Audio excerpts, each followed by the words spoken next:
Le 13 juillet 2023, Saint-Tropez suffoquait sous une canicule infernale, l'air lourd comme du plomb fondu, le soleil cognant impitoyablement sur les façades blanches, les yachts scintillants et les eaux turquoises de la Méditerranée qui semblaient bouillir. À l'intérieur de la Madrague, cette villa mythique accrochée aux falaises comme un nid d'aigle solitaire, Brigitte Bardot, la déesse intouchable du cinéma français, âgée de 88 ans, luttait pour chaque inspiration. Ses poumons, ravagés par 70 ans de cigarettes enchaînées comme des perles de désespoir, par des nuits blanches d'angoisse, par des tentatives de suicide qui avaient failli l'emporter plus d'une fois, sifflaient comme un vent glacé dans une maison abandonnée. Son corps, autrefois l'incarnation de la sensualité absolue, n'était plus qu'une coquille fragile, pliée par l'arthrite dégénérative, soutenue par une canne en bois d'olivier qu'elle serrait comme une arme. Soudain, un étouffement brutal où elle ne respirait plus. Bernard Dormal, son 4e mari, fidèle gardien depuis 30 ans, appela les secours en hurlant. Les pompiers débarquèrent en trombe, sirènes déchirant le silence provençal, masque à oxygène en main, pour sauver celle qui avait autrefois fait chavirer le monde entier avec un simple battement de cils. Ils la stabilisèrent sur place, refusant l'hôpital, pas de projecteur, pas de photo, ordonna Bernard. Plus tard, il confia aux médias locaux, la voix tremblante, la chaleur a été plus forte que d'habitude. Elle n'a pas perdu connaissance, mais c'était grave. Pourtant, derrière cette alerte médicale qui fit la une de tous les journaux français, se cachait une vie entière de secrets enfouis sous des couches de maquillage et de sourires forcés, de douleurs indicibles gravées dans chaque ride, de 4 tentatives de suicide, de rejet maternel viscéral, d'amour destructeur, et d'une retraite choisie comme un exil volontaire dans une forteresse de solitude.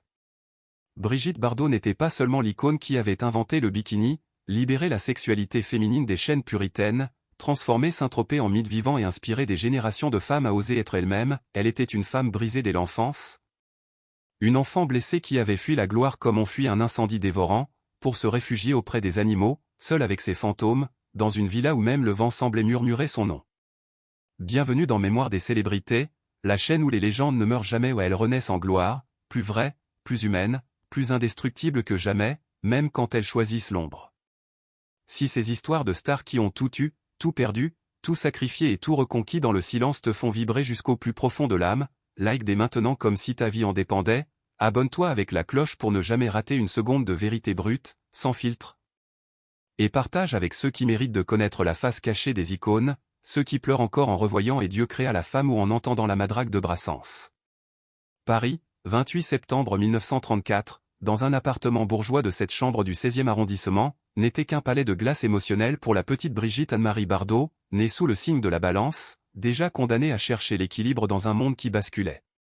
Ses parents, Louis Bardot, industriel austère propriétaire d'une usine d'oxygène, et Anne-Marie Mussel, beauté froide issue de la haute bourgeoisie, régnaient sur une maison catholique ultra-conservatrice où l'amour était un mot interdit, tabou, dangereux. Brigitte et sa sœur cadette Mijanou, de 4 ans sa cadette, devaient s'habiller selon un code vestimentaire strict, robe sage, col Claudine, chaussettes blanches, cheveux tirés en arrière. Elles devaient marcher droit, parler bas, ne jamais déranger, ne jamais rire trop fort, ne jamais être enfant. Les amis? Seulement ceux approuvés par Mussel, qui scrutaient chaque visage comme une douanière impitoyable, éliminant d'office les mal élevés ou les mal nés. Brigitte, dès l'âge de 5 ans, se sentait déjà inférieure, isolée, seule au monde, une petite fille aux grands yeux tristes qui apprenait que l'enfance n'était pas un jeu, mais une prison dorée aux barreaux invisibles. Un jour, elle et Mijanou cassèrent accidentellement un vase précieux en jouant à un simple éclat de porcelaine. Louis, furieux, les fouetta 20 fois chacune avec une badine en bois, les coups résonnant comme des sentences dans le salon silencieux. Mais le pire vint après, il imposa un silence glacial, les ignora pendant des jours entiers, s'adressant à elle avec le « vous » formel réservé aux étrangers, aux domestiques, aux inconnus. Cette distanciation linguistique creusa un fossé émotionnel béant, un abîme qui ne se comblerait jamais. Anne-Marie, elle, critiquait sans cesse l'apparence de Brigitte, trop maigre, trop grande, pas assez gracieuse, pas assez féminine, sapant une estime de soi déjà fragile comme du cristal. Et puis il y eut Noiraud, le lapin blanc adoré de Brigitte, son seul compagnon de tendresse, son unique confident dans cette maison de marbre froid. Un soir, sans avertissement, Louis et Anne-Marie le tuèrent, le servirent au dîner comme un vulgaire civet, avec des carottes et du vin rouge.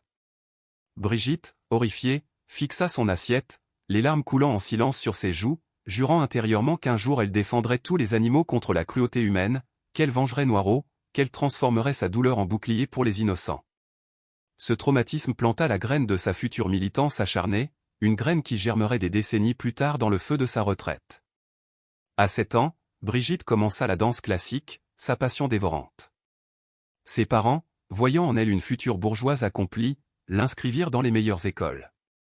À 13 ans, elle fut acceptée au Conservatoire de Paris, l'élite absolue. Mais l'environnement était un enfer compétitif, les instructeurs, anciens danseurs étoiles, la critiquaient sans relâche, pas assez souple, pas assez fine, pas assez parfaite, pas assez étoile. Elle dansait des heures, les pieds en sang dans ses pointes usées, les muscles en feu, mais rentrait chez elle pour affronter le froid parental, Anne-Marie qui soupirait en la voyant, Louis qui ne levait même pas les yeux de son journal. Pourtant, elle tintait bon, et c'est là, à 15 ans, en 1949, qu'un magazine la repéra en couverture pour un article sur les jeunes talents. Elle n'imaginait pas encore que ce cliché allait tout changer, que ce regard de biche prise dans les phares allait devenir le regard le plus célèbre du monde. À 15 ans, en 1950, sur un plateau de tournage pour un court-métrage, Brigitte rencontra Roger Vadim, réalisateur en herbe de 22 ans, déjà marié mais séparé. Coup de foudre électrique. Vadim, fasciné par sa beauté sauvage, ses lèvres pulpeuses, ses yeux de chatte, lui promit la gloire. Ses parents, horrifiés par cette relation avec un « bohème sans le sou », l'enfermèrent littéralement, lui interdirent tout contact, menacèrent de la déshériter. Mais Brigitte, pour la première fois de sa vie, se rebella. Elle s'enfuit par la fenêtre, escalada le mur du jardin, courut dans Paris la nuit. Le 21 décembre 1952, 3 mois après ses 18 ans, elle épousa Vadim dans une cérémonie discrète, presque clandestine, à la mairie du 16e. Vadim la lança dans Et Dieu créa la femme en 1956, tournée à Saint-Tropez, ce petit village de pêcheurs qui allait devenir le nombril du monde. Brigitte y incarnait Juliette Hardy, une jeune femme libre, sensuelle, insoumise, qui dansait pieds nus sur les tables, défiait les hommes, portait un bikini comme une seconde peau, faisait l'amour sans honte. Le film explosa comme une bombe atomique, symbole de la libération sexuelle, popularisation mondiale du bikini, coiffure choucroute imitée dans chaque salon de coiffure, décolleté Bardot inventé, regard langoureux copié par des millions. Elle devint la femme la plus photographiée au monde, sex symbole planétaire, muse de Saint-Tropez, bébé pour toujours. Mais sur le tournage, elle entama une liaison torride avec Jean-Louis Trintignant, son partenaire marié. Vadim, philosophe, accepta avec un sourire amer, « Je préférais une femme aventureuse plutôt qu'une prisonnière fidèle. Je voulais une femme avec de l'esprit, de la joie de vivre, un sens de l'aventure et de la curiosité sexuelle. » Divorce amiable en avril 1957. Vadim épousa plus tard Jane Fonda. Le 18 juin 1959, elle épousa Jacques Charrier, acteur rencontré sur Babette s'en va-t-elle en guerre. En janvier 1960, naquit Nicolas Jacques Charrier. Mais Brigitte, terrifiée par la maternité, sombra dans une dépression post-partum abyssale. Elle avoua plus tard, dans ses mémoires, avoir tenté d'avorter illégalement 2 fois avant, et même, enceinte de Nicolas, s'être frappé le ventre à coups de poing et réclamer de la morphine à son médecin. « J'aurais préféré donner naissance à un petit chien », lâcha-t-elle cruellement lors d'une interview. Charrier, dépassé, obtint la garde exclusive. Nicolas fut élevé par ses beaux-parents, loin de sa mère. Brigitte ne le vit presque jamais. Divorce en 1962. Elle pleura, mais ne se battit pas. En mai 1966, à Saint-Tropez, elle croisa Günther Sachs, playboy millionnaire allemand, héritier de la fortune Opel. Il la couvrit de milliers de roses rouges larguées par hélicoptère au-dessus de la Madrague. Mariage éclair à Las Vegas le 14 juillet 1966. Mais Brigitte, incapable de fidélité, entama une liaison avec Serge Gainsbourg.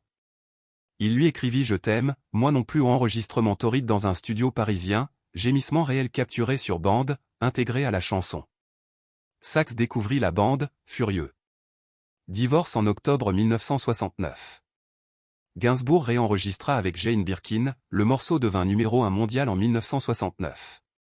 Brigitte sortit sa version en 1986, trop tard. En juillet 1992, elle rencontra Bernard Dormal, homme d'affaires de droite, lors d'un dîner chez des amis communs. Ils se marièrent en août 1992, discrètement, en Norvège, lors d'un voyage pour voir Nicolas. Bernard, patient, la réconcilia avec son fils après 10 ans de silence total. Nicolas ne l'avait pas invité à son mariage en 1982, blessée par son absence. Mais en 1996, dans ses mémoires initiales bébé, Brigitte déballa tout, avortements illégaux, rejet viscéral de Nicolas, portrait acerbe de Charrier comme un chanteur raté noyé dans l'alcool. Procès. Charrier et Nicolas réclamèrent plus d'1 million de livres sterling. Elle fut condamnée à payer 28 000 livres sterling de dommages, et certains passages durent être précédés d'un avertissement. Nicolas, dévasté, accepta pourtant une réconciliation fragile dans les années 1990, après la naissance de ses enfants. À 39 ans, en 1973, Brigitte quitta tout brutalement, cinéma, 48 films, mode, chansons, plusieurs albums dont Brigitte Bardot signe en 1963, Célébrité. Raison ? Une petite chèvre achetée à une femme lors d'un tournage au Périgord. Si je vieillis comme ça, autant arrêter, pensa-t-elle en regardant l'animal dans les yeux. Elle fonda la fondation Brigitte Bardot la même année, vendit ses bijoux, ses robes, ses souvenirs pour financer la lutte contre la fourrure, l'abattage rituel, l'expérimentation animale. Elle devint militante extrême, enchaînant les pétitions, les manifestations, les lettres ouvertes. Mais ses déclarations controversées la rattrapèrent, 6 condamnations pour incitation à la haine raciale entre 1997 et 2021, critique des musulmans, ils détruisent notre pays, des habitants de la Réunion traités de « sauvages dégénérés » pour leur traitement des animaux. Amende cumulée, plus de 100 000 €. Elle ne s'excusa jamais. Santé fragile, cancer du sein diagnostiqué en 1983, guéri par chirurgie et radiothérapie après refus initial, si c'est la fin, tant pis. Arthrite dégénérative double depuis les années 1990, elle marche avec une canne, refuse l'opération par peur de l'anesthésie. Dépression sévère depuis l'adolescence, 4 tentatives de suicide documentées au gaz en 1960 après une dispute avec Charrier, pilule en 1967 après une rupture, lame de rasoir en 1989 dans sa baignoire. Encore pilule en 1992 après une énième crise. La gloire m'a étouffée, détruite, avoua-t-elle. Herpès récurrent à chaque tournage, déclenché par le stress. Solitude choisie, je ne reçois presque personne. Seuls les animaux m'aiment vraiment. Mes chiens, mes ânes, mes chèvres, mes chevaux eux ne me jugent pas. Aujourd'hui, à 90 ans en 2024, Brigitte vit recluse à la Madrague, entourée de dizaines d'animaux, chiens errants adoptés, ânes sauvés de l'abattoir, chèvres rescapées, chevaux retraités. Bernard Veille, gère la fondation, filtre les rares visites. Elle ne sort plus, refuse les interviews, signe encore des pétitions depuis son lit. Saint-Tropez la vénère comme une sainte laïque, mais elle fuit les regards, les flashs, les souvenirs. La Madrague est son bunker, son monastère, son tombeau vivant. Elle a tout donné aux animaux, rien à la gloire, rien à l'humanité qui l'a adulée puis jugée. Ma vie ? Du meilleur et du pire. De l'amour et de la haine. Des sommets et des abîmes. Brigitte Bardot, de l'enfant fouetté à l'icône mondiale, puis à la recluse militante, prouva que la liberté a un prix, la solitude éternelle, mais aussi une victoire silencieuse sur ses démons. Laïxi bébé est l'icône éternelle. Partage avec un fan de cinéma français. Abonne-toi plus cloche pour les légendes qui fuient la gloire. Prochaine, la star qui a tout sacrifié pour l'amour, et regretté jusqu'à la fin. Ses mémoires des célébrités. Certaines muses ne s'éteignent jamais ou elles choisissent l'ombre pour briller plus fort.